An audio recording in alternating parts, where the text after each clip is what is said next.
some of the best real estate ads and the worst real estate ads that you should or should not be running. So that's what we're gonna be going over in today's video.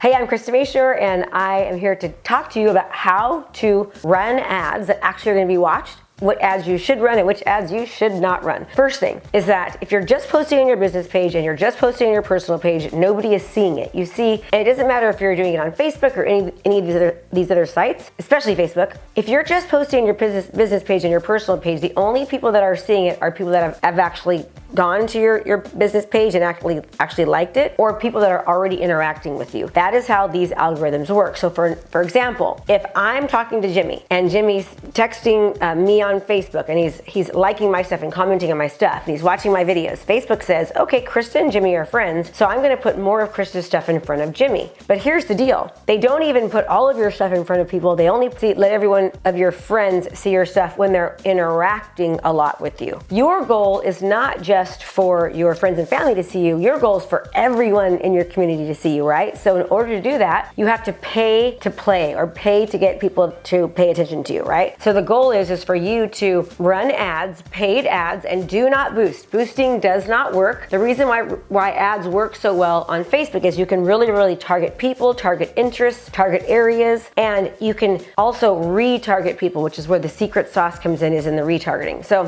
when you're creating your ads, number one, make sure you're not boosting. Make sure you're paying for ads through the Ads Manager account. And what I tell people to do is in the Ads Manager account, there are different objectives that you can use. Okay, is the reach objective. The reach objective says, Facebook, put my ad in front of everyone. That's the reach objective. Then there's the brand awareness objective. That one says, Facebook, put my ad, put my video in front of anybody that's more likely to interact with my brand. And the craziest thing is, everyone, Facebook knows about you. It's been said that Facebook actually knows that women are pregnant before they do, based upon their behaviors. Facebook's algorithm is looking at thousands, tens of thousands of data entry points. They're analyzing what you're doing, for how long, where you're stopping, what you're looking at, what your age is, what your socioeconomic status is. Are you male or female? Are you retired? All these things. And then they start to really put all these data points together, and they can tell what people are, what they are be interested in, so they can put information right in front of them. Okay, so the brand awareness ad puts your information in front of people that are more likely to want to watch it. Then we've got the video views objective. The video views objective says, okay, Facebook, put my ad in front of people that are more likely to want to watch videos. Also, there is the engagement objective. This is saying, okay, put my ad in front of people that are going to like it, comment it, and share it. They're engaging with, they're actually taking some sort of action and doing something specifically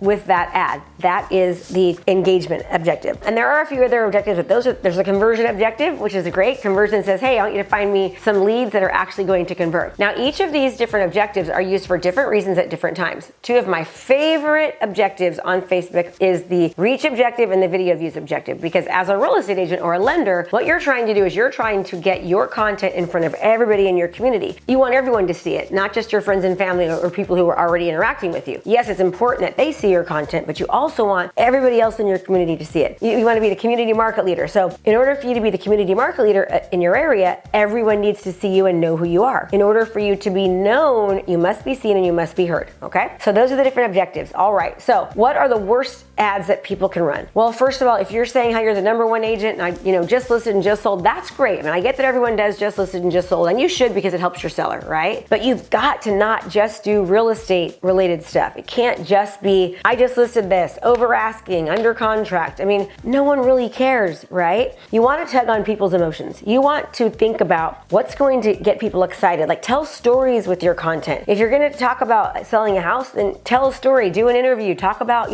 what happened during the sales process and how exciting it was. Talk about some mistakes that were made or things that happened. There's a lot of things that you can do. Don't just always be like, just listed, just sold, look at me, I'm so great. Nobody cares about how good you are until they know that you care, right? Some of the best ads to run on Facebook are community related videos. So what are community related videos?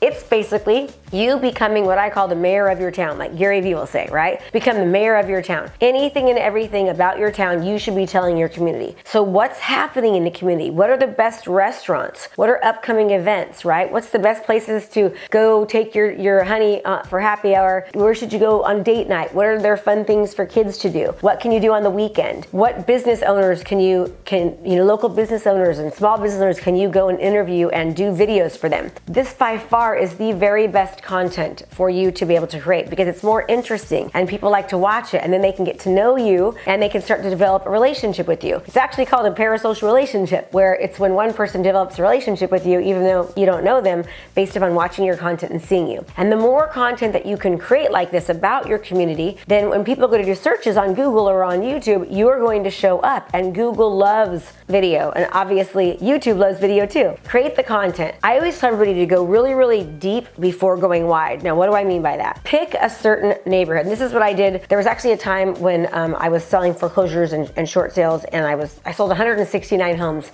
in 1 year myself with 2 assistants, no other licensed agents. It was just me. And I was doing great. Well, all of a sudden the market got better and I went down to 12 homes, and I was like, oh my gosh, right? What happened? So I started researching what the Fortune 500 companies are doing. Like, how do they market themselves, and what are they doing in marketing? They are creating content that adds value. And so I thought, okay, that's what I'm gonna start doing. So I started creating tons of video content in my area. And I started with one specific area. It was called Deer Ridge and Shadow Lakes. There was about 6,000 homes there, and I started anything and everything about Deer Ridge and Shadow Lakes I was talking about, right? What to do in the area, like sun exposure for certain homes in the area. How come homes on the bottom of Foothill were less expensive than the homes in the back, right? What was the best exposure to have of the homes? So I talked about the golf course. I talked about things to eat. I talked about the schools. I went really, really deep in that neighborhood, so that when somebody Googled or went to do research on YouTube about that specific neighborhood, I would show up. If you want to create a lot of content and run ads behind them, right, and you could target certain neighborhoods, then what you can do is just start creating tons of content about anything and everything that's related to that neighborhood and that area. And that's how you dominate and become a top producer very, very quickly. And then what you can do is, once you've done all that content, it lives forever. It's on Facebook, it's on your website, then go to the next area, the next neighborhood, and do the exact same thing. Make sense?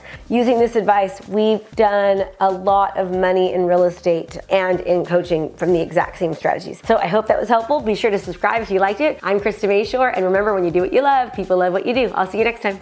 Thanks so much for watching my video. You can learn more about how to be a successful real estate professional by watching other videos that I have. And be sure to subscribe to my channel. And as always, make it a great home selling and buying day.